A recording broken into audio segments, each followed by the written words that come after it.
নমস্কার বন্ধুরা, গল্প সংকলনে তোমাদের সকলকে স্বাগত।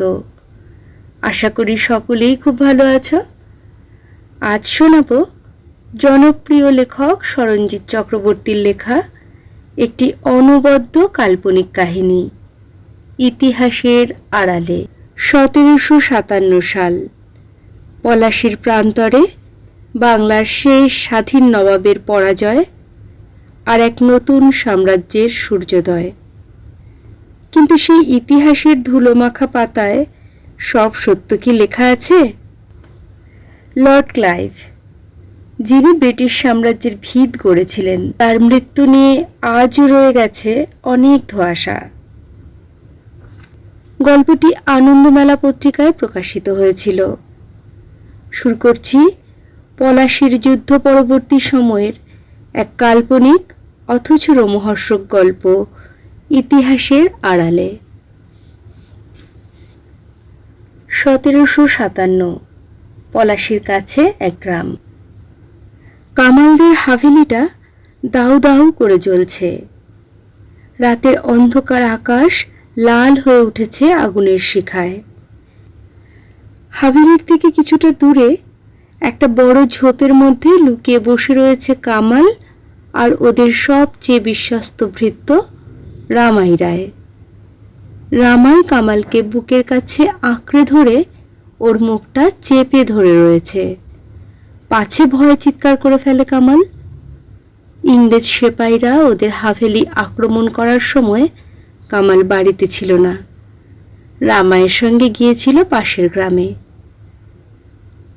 আসলে পলাশীর যুদ্ধের পর চারদিক খুব থমথমে হয়ে আছে। ইংরেজ সেপাইরা যখন তখন লুঠতরাজ করছে গ্রামে ঢুকে। চারদিকে প্রবল অরাজকতা, হত্যা আর লুণ্ঠন যেন নিত্যদিনের ঘটনা। নিজেদের বেশ কিছু জরুরি দলিল রামাইকে পাশের গ্রামে রেখে আসতে দিয়েছিলেন কামালের ঠাকুরদা মিরবক্স।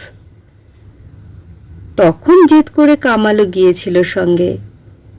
কামালের বাবা নেই, ঠাকুরদা মিরবক্সই ওর কাছে সব। ঠাকুরদাকে ছাড়া এই পৃথিবী ভাবতেই পারে না 10 বছরের কামাল। আর মিরবক্সও নাতিকে খুব ভালোবাসেন, নাতি যা চায় সব দেওয়ার চেষ্টা করেন। তাই আজও কামাল যখন পাশের গ্রামে রামায়ের সঙ্গে ওদের আর একটা বাড়িতে যাওয়ার জন্য বায়না করে, মিরবক্স না বলেননি। তবে এটা বলেছিলেন যে চারদিকে বিপদ, ওরা যেন সাবধানে যায়। মিরবক্স আলীবর্দীর শাসনকালে তার পশুশালার প্রধান ছিলেন, কিন্তু সিরাজ সিংহাসনে বসার পর তিনি কাজ ছেড়ে দেন। তাহলেও মুর্শিদাবাদ ও তার আশেপাশের অঞ্চলে এখনও মিরবক্সের সুনাম যথেষ্ট।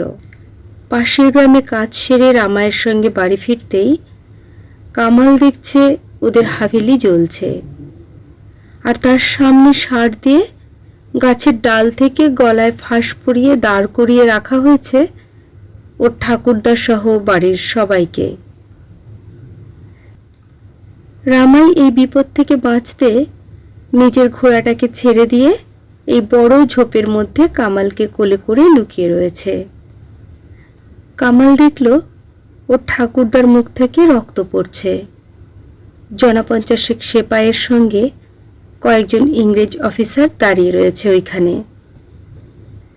রামাই ফিসফিস করে কামালের কানের কাছে মুখ নিয়ে বলল, চুপ করে থাকো বাবু, আমাদের অস্তিত্ব জানতে পারলে আমাদেরও নিয়ে গিয়ে অমন ফাঁসিতে ঝোলাবে। আর সকলের সামনে ওই স্বাস্থ্যবান লোকটিকে চিনে রাখো, ওর নাম রবার্ট ক্লাইভ, ওই আমাদের নবাবকে হারিয়েছে। কামাল শুনল ক্লাইভ চিৎকার করে ভাঙা ভাঙা বাংলায় জিজ্ঞেস করছে, এখনো বলছি, বলো সিরাজ কোথায় গিয়েছে? আমরা জানি ও উটে চড়ে পালিয়েছে, আর তুমি ওকে সেই উট দিয়েছ। কোথায় গিয়েছে বলো? জানি না, মিরবক্সের গলা ভেসে এলো, আমি সিরাজকে পছন্দ করতাম না, কিন্তু তা হলেও উনি কোথায় গিয়েছেন জানলেও আমি কোনো বিদেশি আক্রমণকারীকে বলবো না সে কথা। তোমাদের যা করার করে নাও। তোদের সব সম্পত্তি তো লুট করেইছি, এবার তোদের সব কটাকে এই ফাঁসিতে ঝোলাবো। তার আগে তোদের সবার পিঠের চামড়া তুলে নেব। ক্লাইভ দাঁতে দাঁত ঘষল। মিরবক্স একইভাবে বললেন, যে তলোয়ারের মাধ্যমে বেঁচে থাকে তার পতনও তলোয়ারের দ্বারাই হয়। আজ আমাদের অন্যায়ভাবে মেরে ভেবো না তুমি জিতে গেছো। তোমারও এমন পরিণতি হবে, তুমিও। মিরবক্স কথা শেষ করতে পারলেন না। ক্লাইভের পাশে দাঁড়ানো একজন ইংরেজ সেপাই আচমকা হাতের বন্দুকটা তুলে গুলি করল মিরবক্সকে লক্ষ্য করে। কামাল চেঁচিয়ে উঠতে গিয়েও রামাই ওর মুখ চেপে ধরায় পারল না। ও স্তম্ভিত হয়ে দেখল ওর প্রিয় ঠাকুরদার নিষ্প্রাণ শরীরটা গাছ থেকে ঝুলছে। ক্লাইভ এবার পাশের ইংরেজ অফিসারদের হুকুম দিল, ওরা যখন বলবে না তখন ওদের আর বাঁচিয়ে রেখে লাভ নেই। ওদের পায়ের তলার পাথরগুলোকে সরিয়ে দাও। কথা মাত্র কাজ হলো, আর ছোট্ট কামাল দেখল ওদের বাড়ির সবাইকে গাছের বড় ডাল থেকে ফাঁসিতে ঝুলিয়ে মারছে ইংরেজ সেপাইরা। কামালের চোখে জল থাকলেও বুকে আগুন জ্বলতে লাগলো। ওর মনে চিরকালের জন্য ছাপা হয়ে গেল একটা মানুষের ছবি, তার নাম রবার্ট ক্লাইভ। ছোট্ট কামাল প্রতিজ্ঞা করল, জীবন ওকে যদি সুযোগ দেয় তাহলে এই ক্লাইভকে ও ছাড়বে না। 1774 লন্ডন। কিছুদিন হলো কামাল লন্ডন শহরে এসেছে জেমস হ্যারিসের সঙ্গে। কলকাতায় থাকাকালীন এই James Harris British east India কোম্পানির হয়ে কাজ করে অনেক টাকা করেছিল। গার্ডেন রিচে গঙ্গার ধারে লোকটার বড় একটা বাড়ি ছিল। সেখানে 85 জন গৃহভৃত্যের মধ্যে একজন ছিল এই কামাল। কামাল ছাড়া আর কারো হাতের খাবার জেমসের মুখে রুচত না। ওর মতে কামালের মতো মোগলাইখানা নাকি কেউ বানাতেই পারে না। পলাশের যুদ্ধের পরে নিজেদের সর্বস্ব হারিয়ে কামাল রামাইয়ের সঙ্গে কলকাতায় চলে এসেছিল। সেখানে রামাইকে নানান দুর্দশার মধ্যে বড় করেছে। পরে একটু বড় হলে এক অবধি রাঁধুনির কাছে কাজ করার সময় রান্নার কাজ খুব ভালো করে শিখে নিয়েছিল কামাল। সেই বিদ্যের জেরেই ও কাজ পেয়েছিল জেমস হ্যারিসের কাছে। জেমস যে খুব কিছু ভালো লোক তা কিন্তু নয়, বরং খুবই ধূর্ত আর স্বার্থপর। তাও কামালের ওপর বেশি কিছু অত্যাচার করত না, এমনকি ধার পর্যন্ত দিয়েছিল যখন রামাই অসুস্থ হয়ে পড়ে।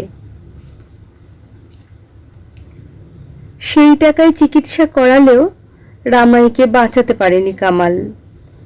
আসলে সে বছর থেকেই তো সেই ভয়াবহ মন্বন্তর শুরু হয়। ব্রিটিশ ইস্ট ইন্ডিয়া কোম্পানির অত্যাচার পীড়নের সরাসরি ফল ছিল ওই মন্বন্তর। সেটা 1176 বঙ্গাব্দের কথা। কত মানুষ যে তাতে মারা গিয়েছিল তার ইয়ত্তা নেই। কামাল জানে ও যদি জেমসের কাছে কাজ না করত তাহলে ওকেও হয়তো লাখ লাখ অভাগা মানুষের মতো খেতে না পেয়ে মারা যেতে হতো। ওর পরেই জেমস কলকাতা ছাড়ে। তবে না, কামালকে সে ছাড়েনি। সঙ্গে করে নিয়ে এসেছে ইংল্যান্ডের মূল শহর লন্ডনে। কামাল কোনোদিন এমন শহর দেখেনি। এখানে প্রায় সারাক্ষণই বৃষ্টি পড়ে, ধোঁয়াশায় আবছা হয়ে থাকে সব। আর এখানে কত লোক, ব্যবসা বাণিজ্যের কত সুযোগ। কামালের ইচ্ছে করে এই লন্ডন শহরে ও একটা খাবারের দোকান দেয়।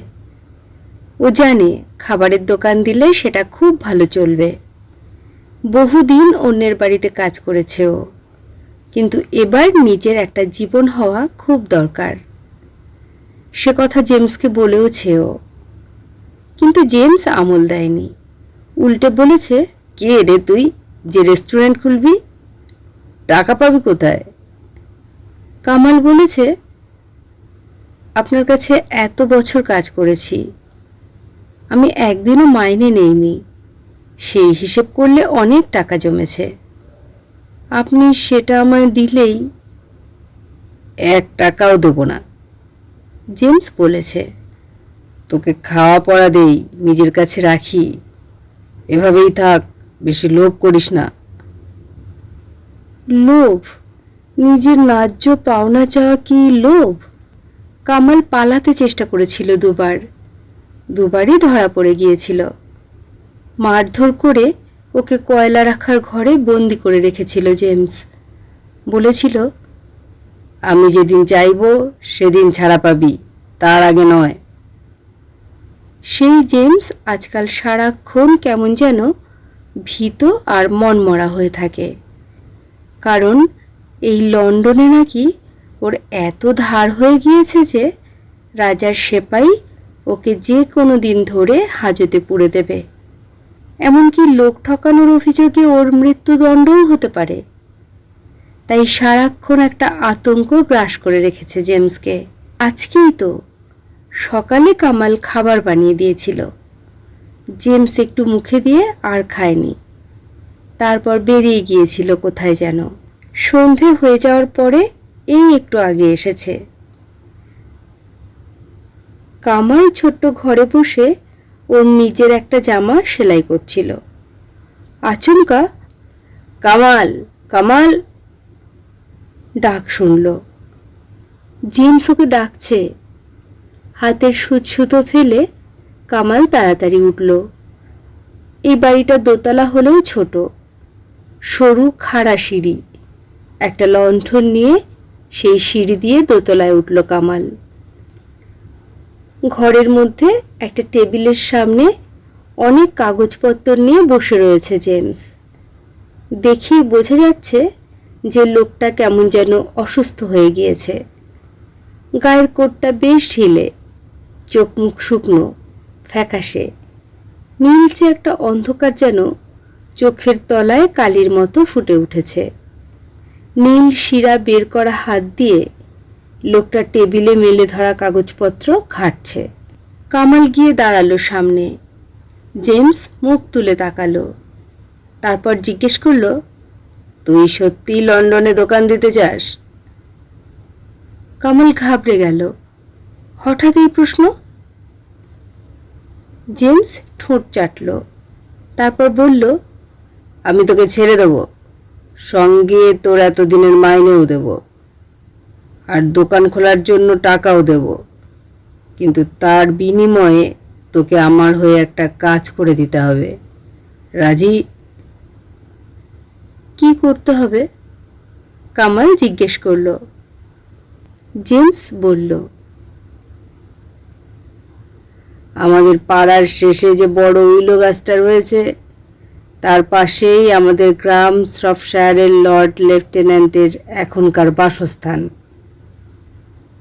আমরা তো আসলে শ্রফশায়ারের লোক। সেই গ্রাম শাসন করে যে রাজার প্রতিনিধি, সেই লর্ড লেফটেন্যান্ট এখন লন্ডনের ওই বাড়িতে আছে। আমিও কদিন ধরে তারই কাছে যাচ্ছি। লোকটার কাছে আমাদের অনেক সম্পত্তির কাগজ বন্ধক রাখা আছে। তুই শুধু সেই বাড়িতে ঢুকে সিন্দুক খুলে নীল রঙে মোড়া আমাদের সম্পত্তির দলিল কাগজগুলো এনে দে। সম্পত্তি বিক্রি করতে পারলে আমার সব বিপদ কেটে যাবে। আমি তোকেও তোর চাহিদা মতো টাকা দিতে পারবো। তুই তো ইংরেজি পড়তে জানিস। দেখবি নীল কাগজের গায়ে সোনালি অক্ষর দিয়ে লেখা আছে আমাদের এস্টেটের নাম। Estate of dean Harris. Dean আমার ঠাকুরদার নাম। আমায় খুব ভালোবাসতেন উনি। তুই দয়া করে এই কাজটা করে দে, আমি তোকে ছেড়ে দেব, সঙ্গে উপযুক্ত টাকা পয়সাও দেব। লর্ড লেফটেন্যান্ট অনেক টাকা চাইছে দলিল ফেরত দিতে। আমি কোথায় পাবো টাকা? চুরি করব? কামাল অবাক হলো। এটা চুরি নয়। লর্ড লেফটেন্যান্ট লোকটা বদের ধাড়ি, আমাদের ঠকিয়ে সব নিয়ে নিয়েছিল। তুই সেটা শুধু নিয়ে আয়। সন্ধ্যের পরে লোকটা গলস্টোনের ব্যথার ওষুধ খেয়ে ঝিমিয়ে থাকে। বাড়িতে কাজের লোকও মাত্র 4টে। দোতলার বড় ঘরে দেখবি একটা সবুজ রঙের সিন্দুক আছে। এই দেখ তার চাবি। ওরই এক কাজের লোক টাকার বিনিময়ে নকল করে দিয়েছে আমায়। বাড়ির সব খুঁটিনাটি ম্যাপ একে জানিয়ে দিয়েছে। তাকেও আমি কিছু অর্থ দিয়েছি, বলেছি পরে আরও দেব। আমাদের অনেক সম্পত্তি আছে এই শপশায়ার ও আশেপাশের গ্রামে, তাই একবার কাগজগুলো হাতে পেলেই আর চিন্তা নেই। কামাল চিন্তা করলো দ্রুত। চুরি করা খারাপ কাজ, কিন্তু এখান থেকে মুক্তির উপায় বা কি? তাছাড়া ব্রিটিশরা আমাদের দেশের সম্পদ চুরি করেই তো নিজেদের ভাণ্ডার ভরেছে। ব্রিটিশ ইস্ট ইন্ডিয়া কোম্পানি যদি বাংলা থেকে চুরি ও দমন না করত, তাহলে তো এত লোক মারা যেত না। ও ঠিক করলো জীবনেই প্রথম আর শেষবার একটা খারাপ কাজ করবে। কামাল বলল, আপনি পরে কথা না রাখলে? এই দেখ, আমি হ্যান্ড নোট লিখে দিয়েছি, তোকে কত টাকা দেব লেখা আছে। তার সঙ্গে তোকে যে ছেড়েও দেব সেটাও লিখে দিয়েছি। তুই আমাকে বাঁচা কামাল। এই মাসের মধ্যে আমি টাকা না দিতে পারলে রাজার পেয়াদা এসে আমায় ধরে নিয়ে যাবে। আমার ফাঁসি হয়ে যাবে জোচ্চুরির দায়ে। তুই বাঁচা আমায়। আমার সম্পত্তি কেনার খদ্দেরও তৈরি আছে। এখন তুই কাগজটা এনে দিলেই। জেমস কথাগুলো বলেই ফুঁপিয়ে কেঁদে উঠল। কামাল হ্যান্ডনোটটা নিল, সঙ্গে জেমসের বাড়ানো চাবিটাও জামার পকেটে ঢোকালো। ওর খারাপ লাগছে, কিন্তু উপায় নেই। এখান থেকে বেরোতে না পারলে ওর জীবন শেষ। সারা জীবন কি ও এমন একটা নরক যন্ত্রণার মধ্যে থাকবে নাকি? কামাল বলল, আমি কাল যাব, আপনি শুধু আমায় পথটা বলে দিন। বাঁচালি বাবা। জেমস চোখ মুছল, তারপর বলল, আয় তোকে ম্যাপটা ভালো করে বুঝিয়ে দিই। ড্রেন পাইপ বেয়ে দোতলার বারান্দায় উঠে কিছুটা সময় নিল কামাল। পাইপ বাওয়ার শব্দ কেউ শোনেনি তো? আজ খুব ঠান্ডা, তার সঙ্গে ঝিরঝির করে বৃষ্টি হয়ে চলেছে। হাত পা জমে যাচ্ছে যেন। নভেম্বরের 22 তারিখ আজ। আর 8 দিনের মধ্যে টাকা দিতে না পারলে জেমস হ্যারিসকে ধরে নিয়ে যাবে রাজার সেপাই। কামাল মাথা নিচু করে বসে রইল কিছুক্ষণ। তারপর ধীরে ধীরে বারান্দার কাচের দরজাটা খুলে বাড়ির মধ্যে ঢুকল। এটা একটা বড় হলঘর। এই ঘরের ডান দিকে লর্ড লেফটেন্যান্টের ঘর। ওখানে নাকি লোকটা বসে থাকে সারা সন্ধেবেলা। পিত্তথলির পাথরের ব্যথার ওষুধ খায় আর ঝিমিয়ে পড়ে থাকে। দোতলাটা নিস্তব্ধ। কামাল পা টিপে টিপে এগিয়ে গেল।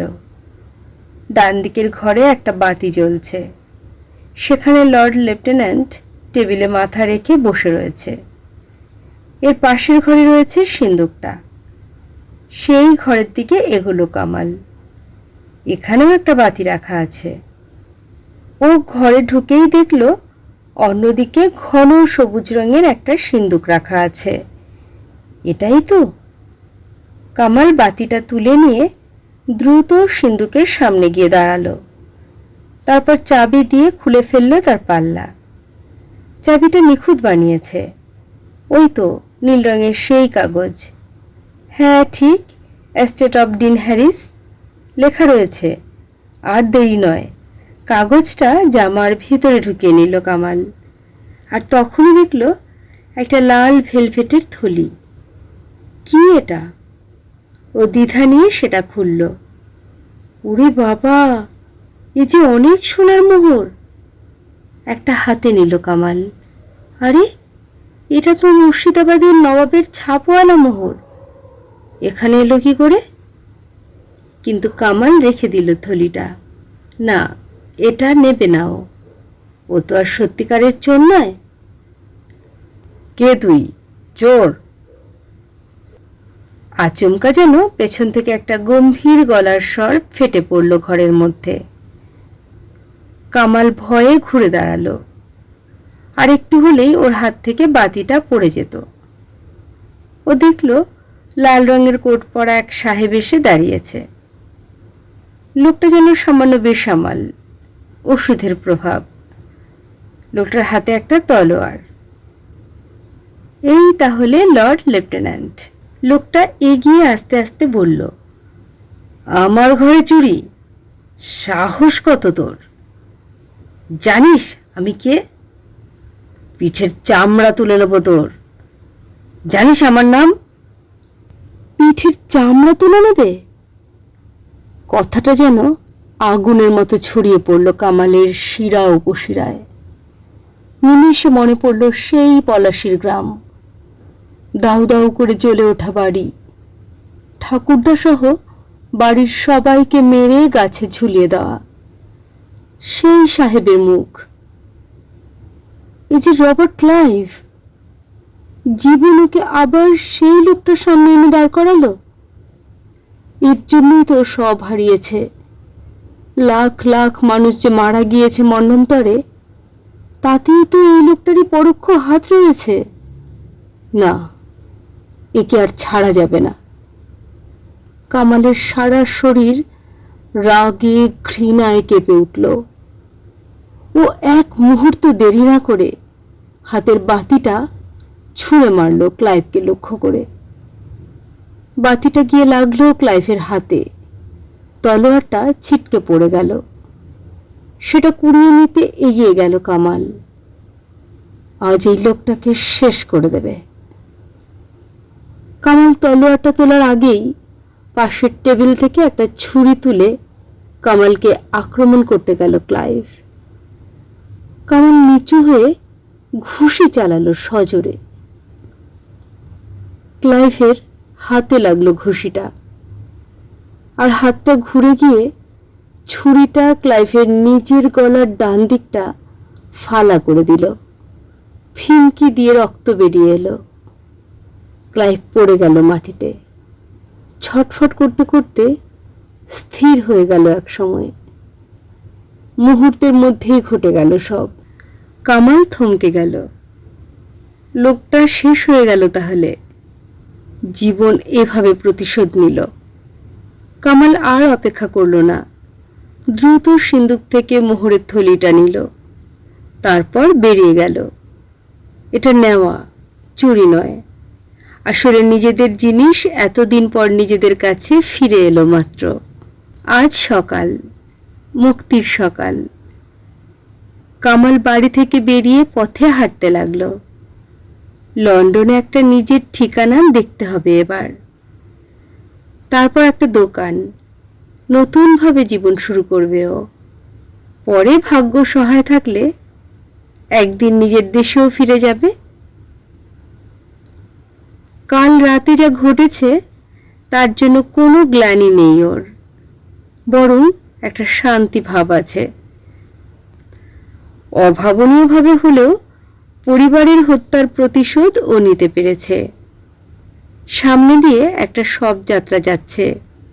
কালো গাড়িতে একটা কফিন রাখা, সঙ্গে কিছু মানুষ। শান্তভাবে তারা কবরখানার দিকে যাচ্ছে। কামাল দাঁড়িয়ে পড়ল। একজনকে জিজ্ঞেস করল, কে মারা গেল? লোকটা বলল, লর্ড লেফটেন্যান্ট রবার্ট ক্লাইভ কাল রাতে নিজেই নিজের গলা কেটে আত্মহত্যা করেছেন। খুব ভুগছিলেন আসলে, সঙ্গে বিষাদগ্রস্তও ছিলেন। ঈশ্বর তার আত্মাকে শান্তি দিন। সব যাত্রাটি ধীরে ধীরে চলে গেল। কামাল দাঁড়িয়ে দেখল আর ভাবল, ইতিহাসও এটাই জানবে যে রবার্ট ক্লাইভ আত্মহত্যা করেছিল। গল্পের আড়ালে রয়ে যাবে প্রকৃত সত্যটা।